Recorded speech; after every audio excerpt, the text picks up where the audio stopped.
വിശുദ്ധ കുർബാനയിൽ ഈശോ ജീവന്റെ അപ്പമായി, ജീവൻ നൽകുന്ന അപ്പമായി രൂപാന്തരപ്പെടുന്നു.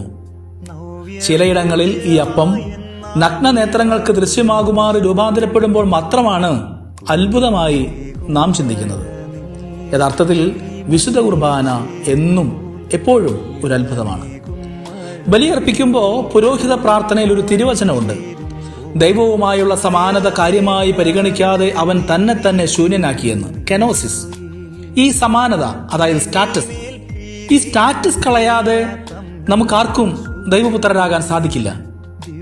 ലോകത്തിന്റെ ദൃഷ്ടിയിൽ നമുക്ക് പല സ്റ്റാറ്റസ് ഉണ്ട്.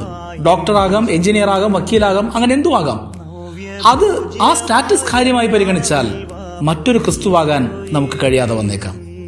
നമുക്ക് വേണ്ടി മനുഷ്യാവതാരം ചെയ്ത ദൈവം ഒരു വേള തന്റെ ഒറിജിനൽ സ്റ്റാറ്റസിലേക്ക് മാറിയതിന്റെ ആഘോഷമാണ് രൂപാന്തരീകരണ തിരുനാൾ.